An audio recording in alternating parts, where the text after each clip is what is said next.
Hello there and welcome back to the Closet Historian and back to my sewing room for another project. Today I'll be diving into the embroidered brocade jacket from the recent Verdigris lookbook here on the channel. This is a delicious wool and acetate blend brocade that I picked up from a store called Highlands here in Denver. It's a treasure trove of delicious fabrics and materials. Just be careful in there because you will lose your entire wallet if you are not careful. As usual, I will be going over the pattern drafting for this jacket design, the sewing and making of the jacket itself, and then of course the embellishment and embroidery at the end. So we'd better jump on over to the blue patterning table of doom as always and dive in. And naturally I'm starting with my bodice block as is quite usual here. I'm going to go ahead and trace that, including the darts, the apex, all relevant information, even though I will be of course transforming this into a princess line garment. Once again, I do tend to use a different princess line every time I do this, so I don't really keep a princess line pattern around because it's easy enough to transform this one into a princess line depending on what I'm doing for the day in general, because I'm changing the princess line or the style line so often anyway. I will add 5/8 of an inch down the center front here because this garment will have a center front closure, and I want to add just a tiny bit of extra ease along that because this is going to be a jacket, outerwear technically, kind of. I added my usual 1/4 inch along the side seam, brought the arm side down 5/8 of an inch, and then brought the tip of the shoulder out and up 1/4 of an inch as well, just to give myself a little bit of a stronger shoulder in this garment because again, it is a jacket. Of course, you can see I drew this princess line up from the apex to the shoulder as well, and now I'm drawing on this little raised neckline that I talked about in last week's video. You come out towards the arm side along the shoulder 1/2 inch, and then 1.5 inches up, curve down to the shoulder seam, and then curve outwards towards the neckline. Of course, I've just been drawing on 18 different versions of the neckline and trying to decide exactly what I want over here. So sorry about that. It's an absolute mess if you're trying to follow along, but I just drew on the shape I liked best. It's a pretty high neckline still, although just because the way this will curve closed in the center front, it will be more open than it may at first seem, I guess. But I can go ahead and cut this pal out here. Cut off the extra paper, like so. So this neckline, I'm trying to think, is this going to be good? It'll be 1/2 inch in from here, so it'll be more open than it looks. Always remember either to add seam allowance if you want something exactly where you've drawn it, or know that seam allowance is coming off, basically.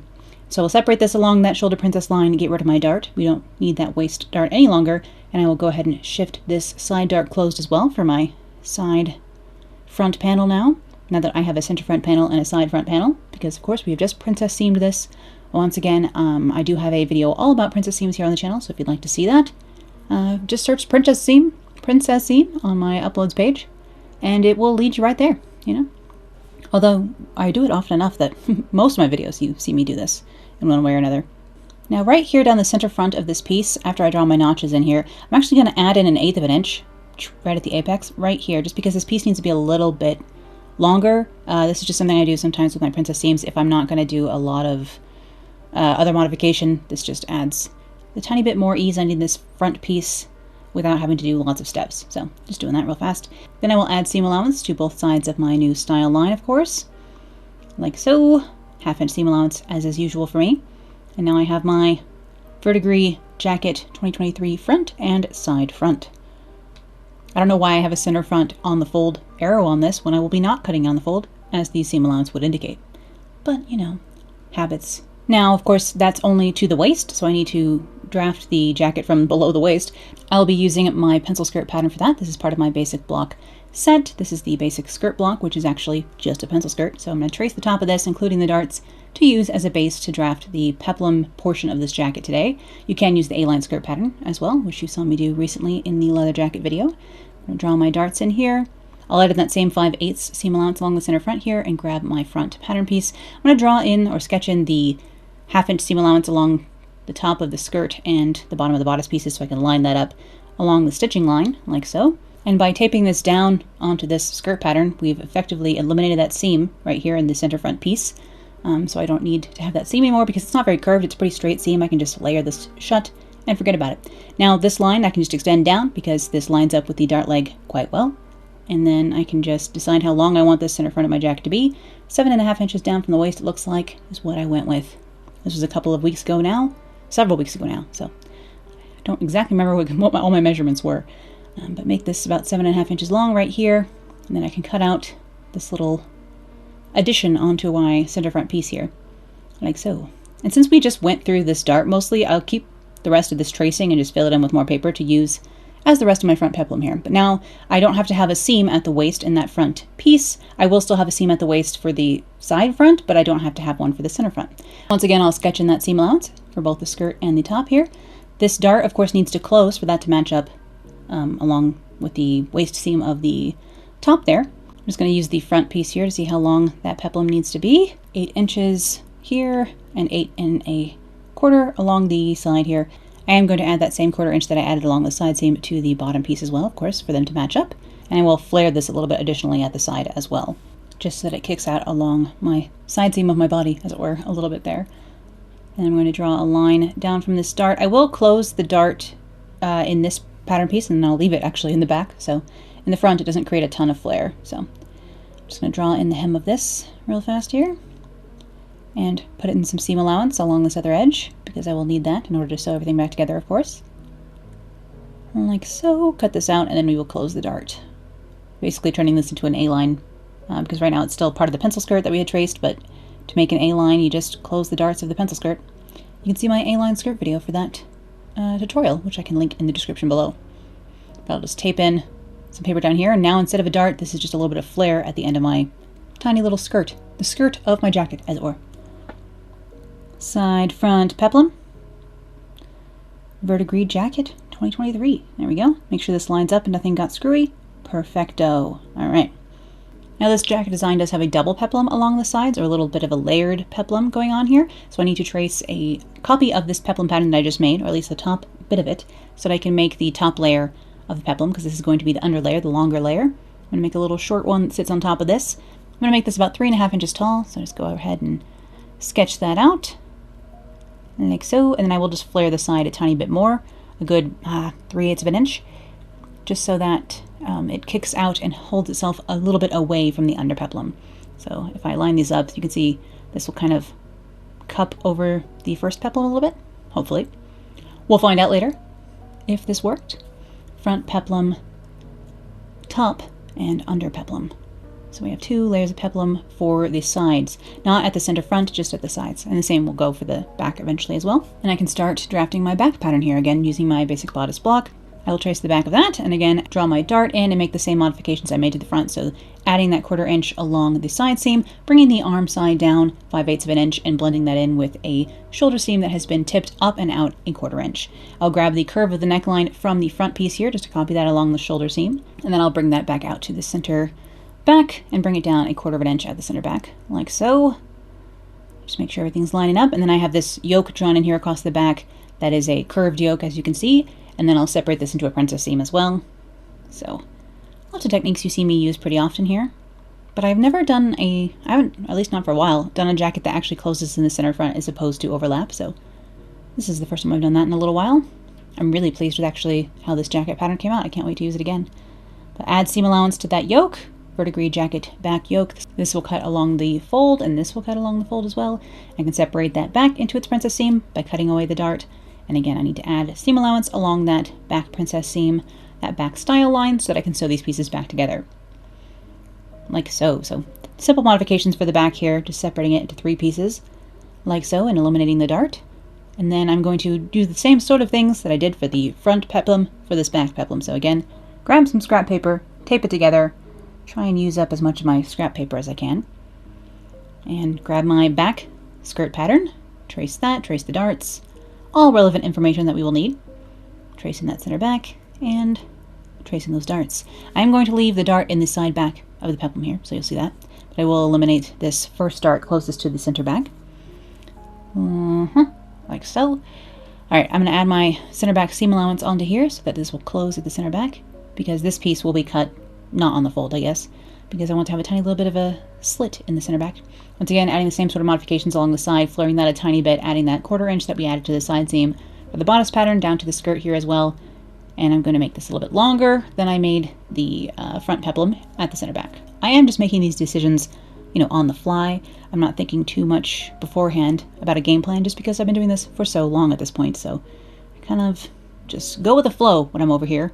And I have to, actually, honestly, it would be better if I could remember to slow down so I could explain things better in hindsight. But I'll cut away my dart fullness for this first dart because I separated it along this seam. But of course, now that this is a style line instead of a dart, once again, I will need to add seam allowance. So I'll go ahead and do that. And instead of attaching this to the top back pattern, I'm just going to have this whole back will just have a waist seam. Doesn't bother me. I like a waist seam, actually. You'll notice I rarely make anything without one. And if I don't add one, then I wear a belt, so might as well have had one anyhow. I will again trace the top half of my under peplum here, draw in the dart. I'm going to leave the dart on the under peplum. I will close it on this short peplum just because it's very easy to layer closed on the short peplum and it doesn't contribute to any extra flare. The extra flare from the front piece I will, however, draw onto this just so it has a tiny bit of extra flare, but I'll just layer this dart closed like so. And because this is quite short, none of that actually translates into any A-lining of this piece because the dart closes below where this would interfere with that. So, like so. Now I have my top layer of my peplum for the back, for the front. And I could technically layer these closed along the side seam. They might be straight enough. Since there's still a little bit of a curve to it, I'm just going to cut these out and sew them along the side seam, as opposed to layering those pieces shut. I think I've done that before. And, well, I've done it in a video before. I'm just not sure if it was here or over on Patreon. I've made a lot of jackets now. I quite prefer them. I've just done a tracing of my basic block sleeve, which I can link to that video in the description below as well. I'm going to add an inch onto the hem of the sleeve here. This has a back elbow dart. I'm just going to leave that right where it is. And I am going to bring this cap up just a little bit, the sleeve cap, just to add a little bit of puff to the top of my sleeve. Unfortunately, I did lose some of that footage. So you can see I have those two lines drawn from the center of the cap, an inch and a half out from either side of the center, down into this, like the cap height, basically, right here where the underarm begins. I'm going to tip these up about an inch at the center, and then I will flare out the top of the sleeve cap until it looks like this. Hold on, show them, like this. So you can see what I've done to add those little wedges of fullness. Just bring that cap up a little bit at the top. That adds in a little bit of puff at the very top of my sleeve, but doesn't otherwise affect the rest of my sleeve, which is kind of nice if I just want a little bit of height at the top of my sleeve. Now I cut everything out of cotton muslin, some pre-washed cotton muslin, because I'm going to actually interline this brocade or jacquard fabric with the muslin today, just to make sure that this jacket is nice and structured. Of course, I don't have proper tailoring training, as I always say, but I thought that might give me a little bit of extra structure today, and also add a nice layer of buffer when I'm doing the embroidery later, because I like to embroider things when the garment is finished as opposed to at the start. Then I cut everything out of brocade, and then I'm going to cut the short peplum pieces, the back yoke, and then the center front pieces all out of this iridescent Dupioni silk from Silk Baron. I can't remember what color this is. I will list it and link to it in the description below. But I just want all these, instead of to be cut out of the brown lining fabric I'll be using later, out of some silk, because they are the pieces that are most likely to be seen. And of course this will be the inside of the collar at the top of this and everything, so I wanted that all to be this lagoon blue color. And my first step for this will actually be constructing that upper peplum, so I'm going to pin the side seams of the top peplum in that silk. But I have to interline the rest of this, so I'm going to line all of my brocade pieces up with the muslin interlining, and I will go ahead and baste all these together. Instead of doing it, you could do this by hand, you could machine baste this. I'm going to run everything through my serger just because that will be nice and fast and, you know, extra secure, honestly. More secure than is necessary for basting, but it will definitely hold these layers together so that nothing shifts apart. So just running that through the serger real fast. The color of thread does not matter because it will all be covered up in the end. All of this will be within the lining, and therefore I'm just, basting these not because this fabric frays terribly bad, but just so that I can treat the interlining and outer fabric as one from now on. And over here on the machine, of course, using 1/2 inch seam allowance and 12 stitches per inch with some all-purpose Gutermann thread, I'm going to go ahead and sew the side seams of that top peplum lining to get started here. I will sew the side seams of the brocade for this as well. I didn't actually bother to interline these pieces just because this is going to be very non-structural. It's just a decorative extra peplum layer, so this one didn't get an extra piece of muslin because I didn't want to add any more bulk at this area. But I will go ahead and press those seams I just sewed open over here on the ironing board. This is a kind of ochre gold and aqua blue shot silk from Silk Baron again, my favorite place to pick up silks. And, silks are kind of pricey until you go to the UK and see how much they are over there. And as we know, got some sticker shock over there with how much silk Dupioni can be. And now I think it's so affordable here at home, thanks to Silk Baron. And I shall never complain about the price of silk again. But I will go ahead and pin the brocade and silk layers together, right sides together, matching up that seam, and then all along what will eventually be the curved hem here. And then I can stitch this, and I will actually put some understitching in here as well, just to keep this gorgeous silk lining folded inside. Although if it were to peek out, of course, I used the silk so that if it peeked out, it would be pretty. Stitch both of those over here on the machine. And I will, of course, need to clip this curve, so about every, a little over a centimeter or so, every 3/4 of an inch maybe, I went ahead and did a little triangular clip out of this so that this will lay nice and smooth. And before I finish pressing it, I'll come back over to the machine. All of the seam allowance is under my left hand here as I'm doing this, or my left fingers, as I go ahead and put a line of stitching about a 1/8 of an inch out on the lining side to hold all that seam allowance down to that side. And then I can press this, now that it's understitched, into place. And this little bit of roll at the edge will mean that my lining ends up a tiny bit longer than the rest. I'll just trim that out. Some people like to cut their linings smaller so they don't have this little bit of extra. I prefer to just trim it after it's pressed. So that's just how I prefer to do this. And I will pin this along the waist for now. I will eventually be basting it to the under peplum in a moment, but we of course have a lot of construction to do before I can get to that point. I will press this over my tailor's ham as well, just because it's going to be over a curve of the body and I want it to have some curve, so pressing it over the curved surface of my tailor's ham helps this stand up and have its 3D shape. Now I can start constructing the rest of the jacket. I'll begin with the back here, so I have a back side piece and then the center back piece, and I'll stitch those along the back princess seam here, just lining up the top and bottom of that and then pinning in between, just to make sure nothing's getting out of wackadoodle. I don't usually do notches for the back princess seam. It's a subtle enough curve that I don't feel like it's necessary, but for the front I do like to do it over the bust, just because I have a large bust to waist difference ratio and I just feel like it helps me to have those notches in there. I know some people don't use notches. I know some people find that my notch use is insufficient, but you know, we all sew differently. Whatever works for you is great, as long as it works, you know. I'm going to draw my darts in here for the back peplum pieces because I had forgotten to do so, just using my washable marker for that. And I'm actually going to baste on the inside of this triangle before I sew the dart itself, just so that these layers don't move around on me. So I'll bring that over the machine while I sew my back princess seams here.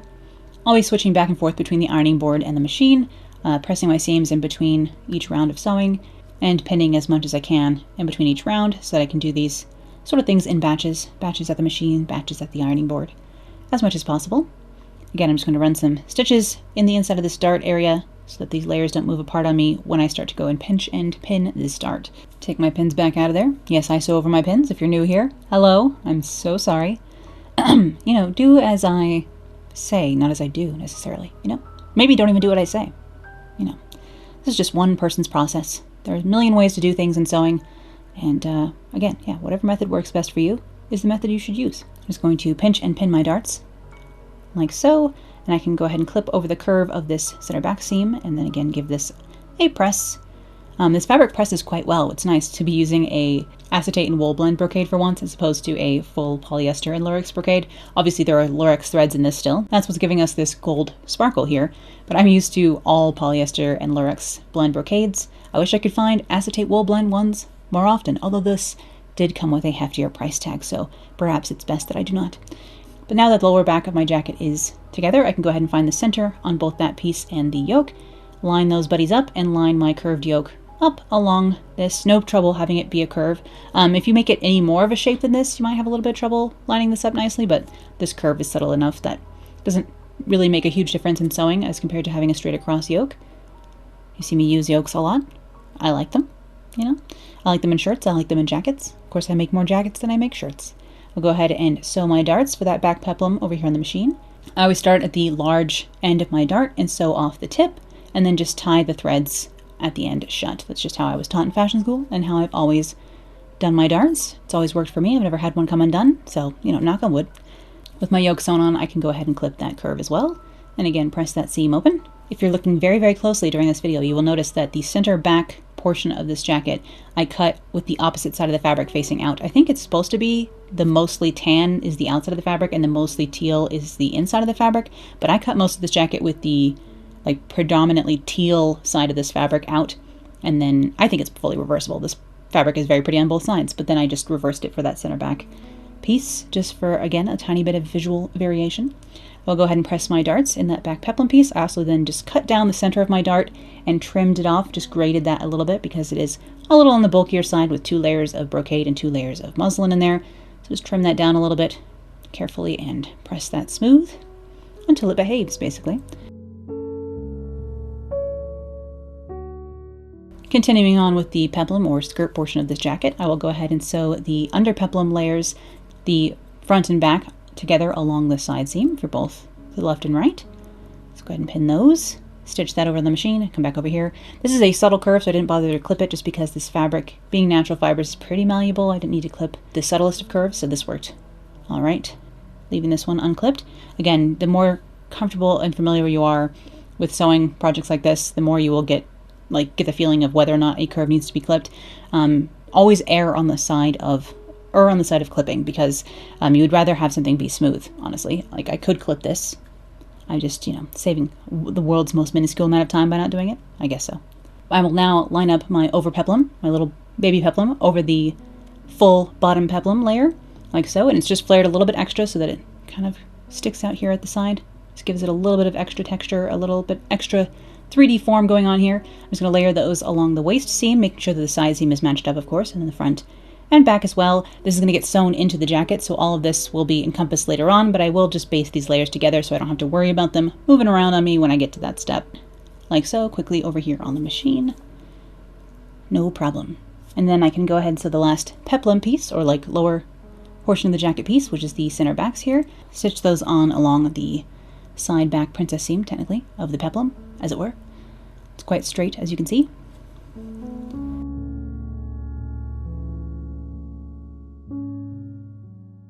And then, of course, I can, yes, that's once again, press that seam open. That's right. And I will press it again over the tailor's ham just to encourage that bit of curve that I have inherent because of the pattern drafting, like so. And this almost stands up by itself at this point, thanks to that inner lining, giving it a little bit more structure. And the crispness of this brocade, actually, as well. It's a nice crispy brocade, not too thick, which is good, especially for this project, like so. Now I will sew the center back of this shut. I'm going to leave the lower half of this open, but the top, 4 inches of this, I'm going to go ahead and sew shut, like so. And then this peplum is all ready to be attached to the rest of the jacket, but we have to start making the rest of the jacket before I can do so. Because I have my back all constructed here, but I need to put the sides on. So my next step for this is going to be sewing my side seams for the bodice of my jacket, as it were. So pin these fronts onto the back. I can't do the shoulders yet because the front piece doesn't have its center front princess piece put on yet, so I can't do the shoulders yet. I can do the side seams, however. So go ahead and do that. And this being done will facilitate being able to sew the peplum on. So kind of, as far as order of operations go, I am making up as I go, but basically just following logic backwards. So I need to be able to put the peplum on. In order to do that, I have to have the full waist seam available, which means I need to sew the fronts and the backs together along the side seam, even though the fronts are not fully finished. Hopefully this makes any sense. We have a funny little vest-like thing going on right now. But yes, now that I have this full waist seam, I can line up the peplum along the waist seam. So I'll line up that peplum along here, pin the center backs together, pin the side seams together, make sure everything's matching up the way it should. If we did everything correctly over in the pattern drafting stage, everything should line up no problem over here. The actual construction of this jacket is rather straightforward. Of course, it took me a long time to do the embroidery work that you'll see later on, and all the hand stitching that comes with finishing this garment, but the actual construction of it wasn't too bad.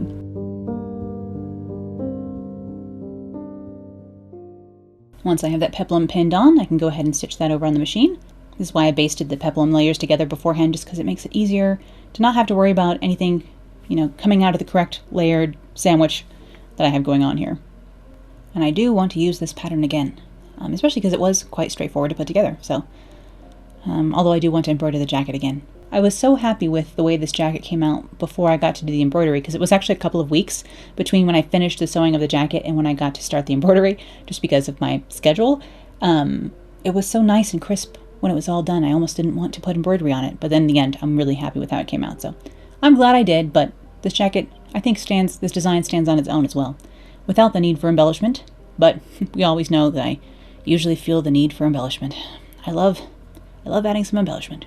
But now that the peplum and the jacket are one, I can sew on my front pieces, because of course these pieces don't have a waist seam, so it dips down to the peplum length, full length of the jacket in the front, I guess. So I needed to have the peplum attached to the rest of it before I could sew this on. So hopefully, yeah, you're following along with my order of operations here, where I can now sew my front princess seams.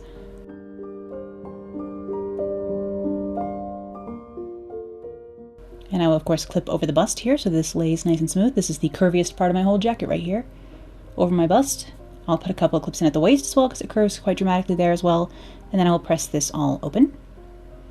Often you see me add top stitching in this sort of an area. I did not for this jacket today. Mostly because this fabric was behaving so well. So I didn't really feel I needed it. Sometimes when I do this, I feel like I need top stitching to hold this smooth. And it is a nice extra detail as well, but this was behaving so well that I thought we could go without it. And now that my shoulder seam of the front is completely there, I can sew it to the back. So now we can sew the shoulder seam. Again, order of operations, just working logically backwards. I'm finally have the fronts all together so I can sew my front's shoulders to my back shoulders. Like so. And of course it's curvy, so I'll put some clips in there. And again, press over my tailor's hem since it's such a curvy seam. Like so. Quite a contrast from the inside and the outside of this jacket with this muslin inner lining. But I really liked the way it added just enough weight and just enough extra structure to this jacket. So I'm pleased with the way that muslin inner lining worked out. And now that I basically have a vest, the rest of my jacket is all put together. Of course, I'm going to need some sleeves. So let me go ahead and sew some sleeves together here. I sewed my elbow darts, as you can see, and I'll just sew the underarm seam of my sleeve here. Just pinning that together. Over here on the machine, again, 1/2 inch seam allowance, 12 stitches per inch, as usual over here on the Singer. I am using a size 12 Microtex needle with this fabric. It seems to be working quite well. This is, again, a very well-behaved fabric compared to many of the brocades I use.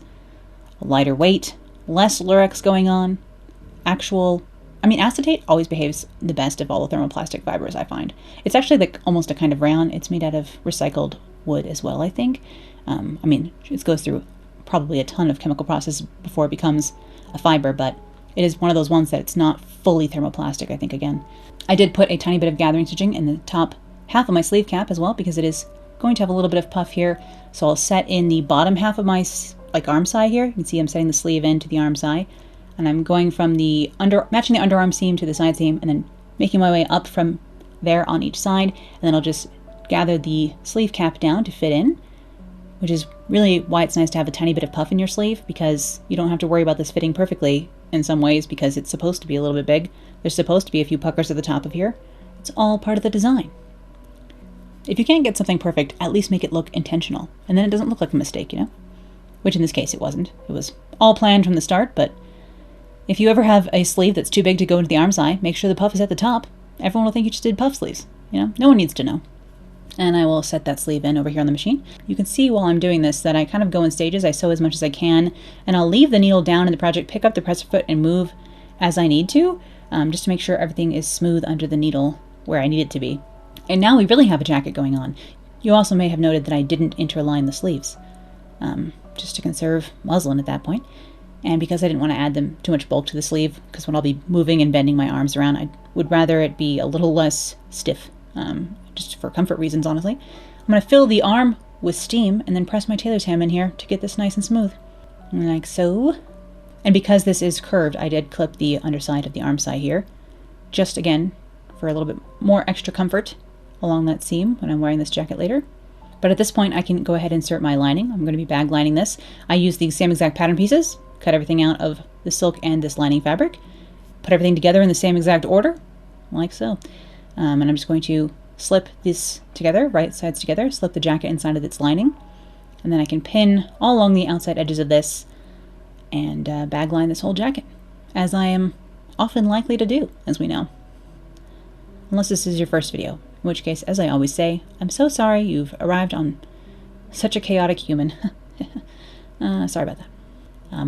You know, things get made, but not always in the cleanest process ever, because the version of me who is sewing and making the project isn't always remembering the version of me who's going to have to edit the video. So, you know, sadly, I lose track of what I'm doing. Yes, I'll just pin all around the edges of this so that I can bag line this whole jacket.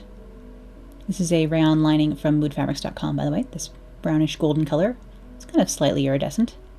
It is a rayon lining, but a rayon twill lining, because I find that a twill or a pattern weave in a rayon lining makes it much easier to use. So even this one isn't my favorite ever, but it's still easier to use than a regular Bemberg lining. I love Bemberg lining. It feels so nice and smooth, but it is a pain because sewing smooth fabrics like that is painful. So I do prefer a twill, if possible. Again, lots of corners, like inverted corners and curves to clip here before I can turn this right side out. So I'm making sure I have all those things clipped. I'm going to pull this right side out through one of the sleeves, and it will look very strange for a moment, but I promise everything will work out in the end. There we go. Start to see a jacket emerge from the mess. And then tuck the sleeves of the lining down into the sleeves of the garment. I'm using a knitting needle here to help me poke out those corners. Of course, having them clipped makes this possible. Just don't clip too close to the stitching line, otherwise you will poke right through, so do be careful.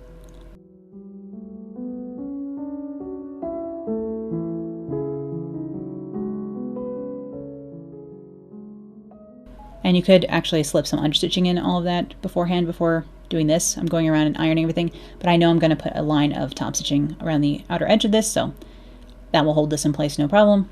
I'm not worried about it. So I'm just going to go around all those edges that I just sewed and then clipped and give that a quick press. And I'm going to put some boning in the center front of this just so it stays nice and smooth along the center front closure. I'm going to be using hook and eyes down the center of this, but before that I'm going to slip in some, I think it's called Regline boning, whatever, this little weird net boning that you can get at Joann's. I think this is from Mood, but same difference. I'm going to round off the ends of that. I actually even melted it a little bit with this lighter that I keep for candles and melting things.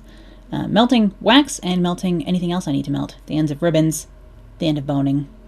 Surprising amount of uses for a lighter in the sewing room. But I'm going to slip this in along the center front seam here and then pin it into place. I didn't do it the full length, just to like the top of where the neckline starts to curve into the shape. Hopefully you kind of can see what I mean by that. Just to the top of the area where the closure will be. This just helps keep everything smooth and gives it a little bit of structure. You could put more boning in this kind of a jacket if you wanted to. Some in the side seam would be nice. Would not go amiss, that's for sure. If you were looking for a little bit more structure. I'll just pin that in place, and then when I do the top stitching, you'll see it gets sewn. I can sew right over that, especially with a 99K, no problem there. I'll show you how I melt the ends of this. Trim it, and then just hold it under the flame for a little bit, and try not to burn yourself with melting plastic, but you know. Once again, who needs fingerprints when you can have a jacket? That's right. But with those pinned in place, I will go ahead and start to stitch this. I will top stitch this front edge along the front closure and then up around the neckline all in one. Just, leave my needle down and turning where I need to, a 1/4 inch out from the edge. So again, this is why I didn't bother understitching any of these, the front edge or the neckline, because I knew I was going to top stitch it. And like so, come around this little pointed corner, go to the inverted corner, leave the needle down, press your foot up, turn the project, press your foot back down, around the back curve of the neckline, and then down the other side the same way. At different points in this video, sometimes my cuticles are so stained from doing tie-dye, so you can tell what I was working on in the other projects I was working on at the time, because here my nails look okay, but some of these shots I'm like, oh, my cuticles, oh no.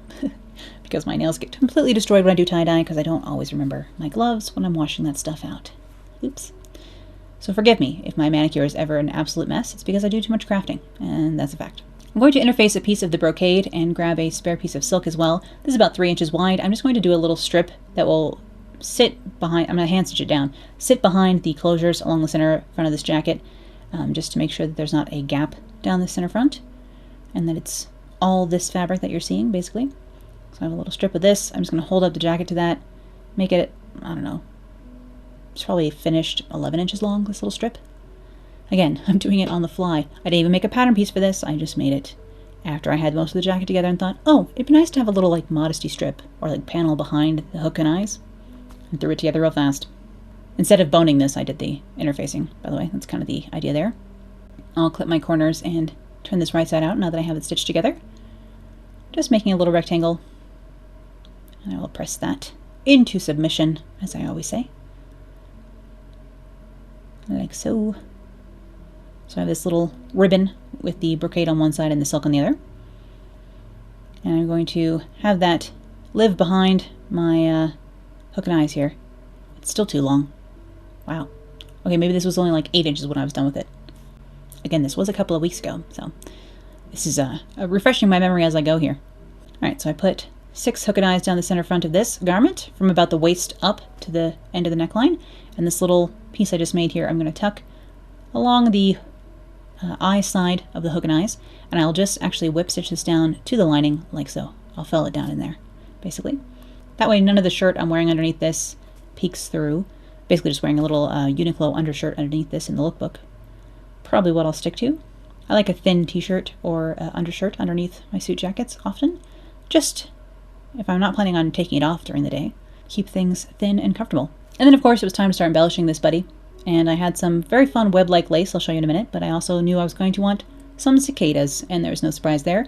So I grabbed all my different like antique brass, sort of colored sequins and beads and laid them out on my little velvet beading mat on the desk and started making some closed little like folded wing cicadas here.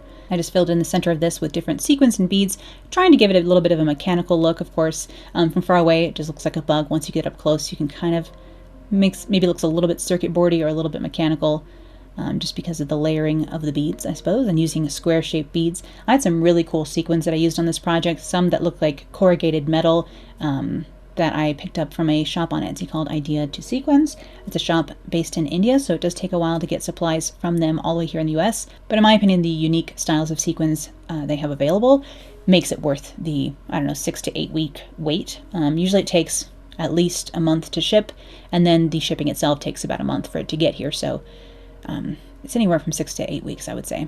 But again, worth it. I'm not the most patient human ever, so it's actually surprising that I'm willing to wait, but the materials are just that good. I gave it a try once, and when they finally arrived, I was like, oh no, they are good. Dang it. But of course, if you want to see me make bugs like this in a slower way, I have a whole playlist of me making brooches in this same way, so I can put a card up to that playlist here, my crafting playlist, where I go and make many brooches, cicadas, moths, beetles, all different kinds of things. Spider. I make spiders too. I haven't made a spider in a while. I'd like to. It's been a while. I wouldn't mind a spider in these colors.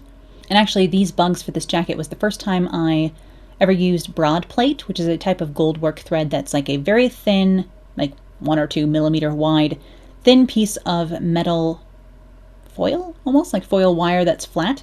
And I'll show you that a little bit more in a minute. I just used a little bit of that on the closed wings of these and then filled the rest of the wings in with sequins here.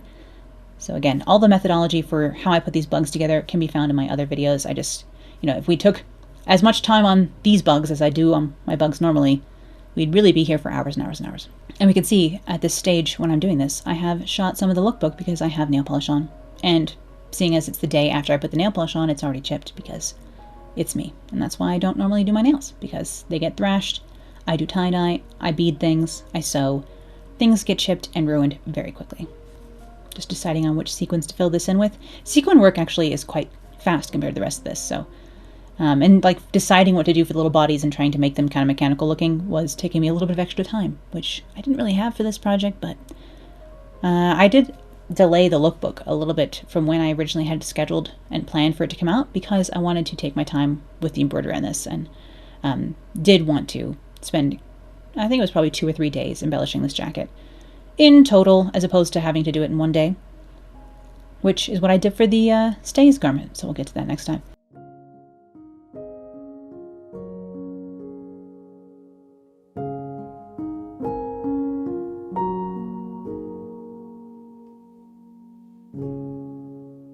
But yes, I had this very cool 2-inch wide net ribbon that I found on Etsy.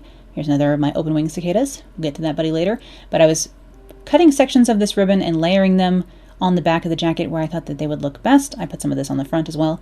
But this is kind of a spiderwebby looking ribbon. It's available on Etsy. I will again link this ribbon below for you. The shop I got this ribbon from, however, is currently out of stock of this blue color, which is a shame because I would like some more. But clearly that's not happening for me. So hopefully it'll reappear sometime, because I would like some more myself, but we'll have to wait on that one. It does come in other colors, including black, the most important colorway of all lace things, in my opinion. Although for once in Verdigris, there's not a single black garment in the whole collection, so just to prove that I can. We all know how much I love black, but this time I went with all shades of brown and teal and rust, etc. Wouldn't I love this exact jacket in a black, like black and emerald green? Oh my goodness, yes. If I could use my magic wand and change the color of it at any time, I'd be having fun with that. Or in black and red. Yummy. As usual, all fabrics, I think, why can't I have this in 10 different colorways? been so spoiled by mood because sometimes they do release brocades in 10 different colorways. So all this little web-like lace I did hand stitch on to, like I pinned it in place where I wanted it, and then I hand stitched it on as invisibly as I could. Not being too particular about it, I could have stitched this on even more invisibly, but my tiny little brown stitches, again, if someone is looking at those, they're probably too close to me. Back up a little. But again, you know, time is the factor in this. So if you want to stitch these on completely invisible, you're going to want to find your exact matching thread and spend a lot of time hiding your stitches underneath the webbing. I wasn't that particular because I was going to be sewing on a bunch of sequins anyhow. And these are large, again, corrugated metal looking sequins. They are plastic sequins. This kind of antique brass rectangular sequin that, again, is from Ideas to Sequins, or Idea to Sequins, whatever that shop is called. And then to stitch these on, I'm using a brushed, like satin finish copper sequin in a size 4, and then using a size 15 brass seed bead on top of that to hold that on. And some of you have noted to me that you've never seen sequins or beads sized before, especially when shopping online. They always seem to have the size. So size 15 seed beads are absolutely tiny. Size 11 is kind of like the standard size that most seed beads, like at the craft store, will be. Usually you find size 11s and size 6 seed beads at the craft store.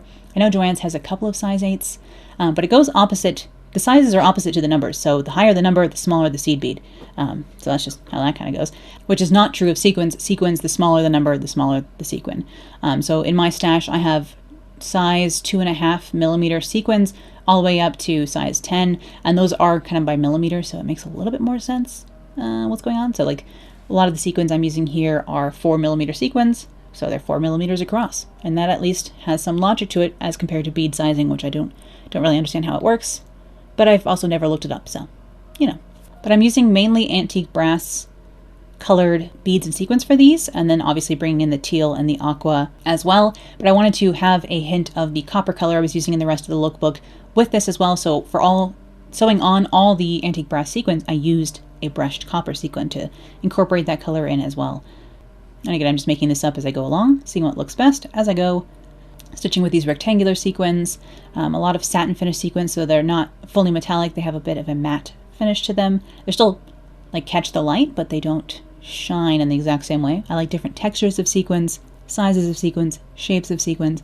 I like having a lot of options, and I do feel very lucky to be able to play with all these different things, thanks to my patrons, basically. I would not be able to make the kind of projects that I do, make the kind of videos that I do, make any videos, honestly, have this be my job without my patrons, so always thanks to them that I'm able to play with cooler and cooler stuff, basically, and cooler fabrics. Especially this fabric today, because the brocade today was a pricier one. Although nothing compared to the prices of things in the UK, as I learned. I was just trying a couple of different options for the beads across between the eyes there.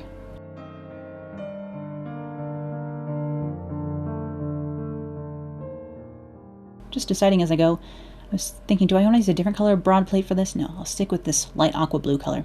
So I'm going to cut a pretty good size length of this, kind of decide the shape I want to fill in with the broad plate, and then I'll show you a little bit of how to use this. This is the first time I've ever done it, so I need more practice before I do a proper tutorial. But I'm going to take some thread on the beading needle. I'm going to make a stitch and have this loop kind of hanging open here, and then I fold a tiny bit of the broad plate so I can hook it on to that loop, and then lay it out where I want it to be, take a stitch on the other side to hold it down, and then fold it back, boop, like that. So it's all done on the surface, and you're basically just couching each side down as you go back and forth with the broad plate, like so.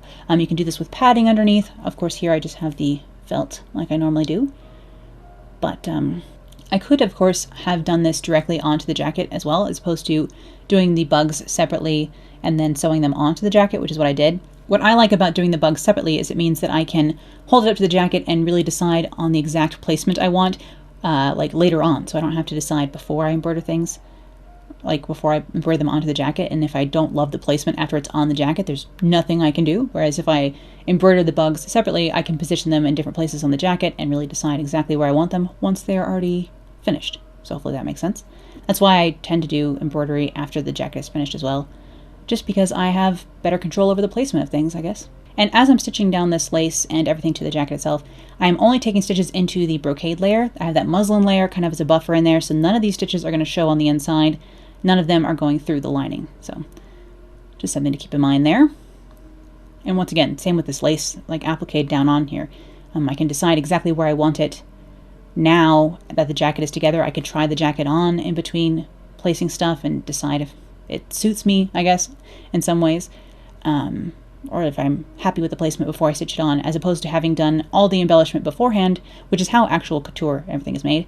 Embellishments are done before the garment is sewn together in couture.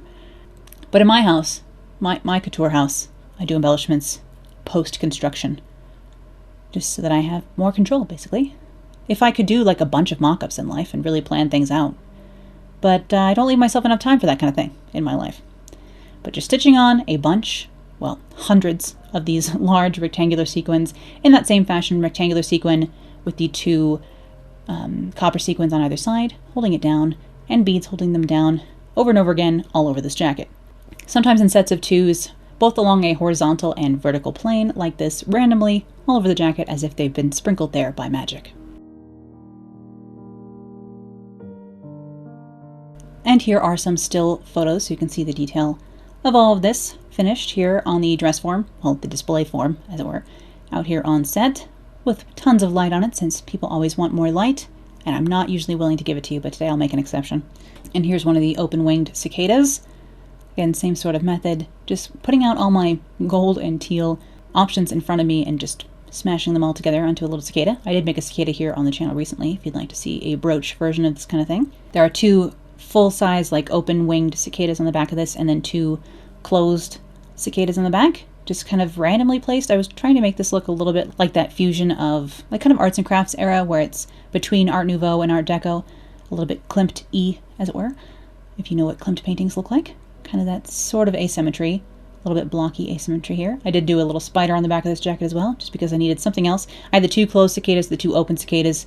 We can't just have an even number of things in the back, so I added this little spider buddy on there as well, and always surrounded by these rectangular sequins that catch the light, even if they're not hyper metallic. I think it's a nice subtle sparkle on this jacket, although the jacket, the brocade itself, has that shiny gold in it as well. Different textures going on, as we know I like. And I did use a little bit of iridescent organza on the wings of the open wing cicadas here as well, although the sequins take the least amount of time, so I was tempted to do more and more sequins on these buddies. But again, in general, I'm so happy with how this jacket came out. I'm really glad I took the extra time and did the embroidery that I wanted to do on this, had the time to go ahead and cover it in all these rectangles. I would like to maybe add a few sequins onto the sleeves, like kind of the cuff zones of the sleeves, because I didn't get to do that this time, so that's the only kind of thing I might modify in the future for this particular piece.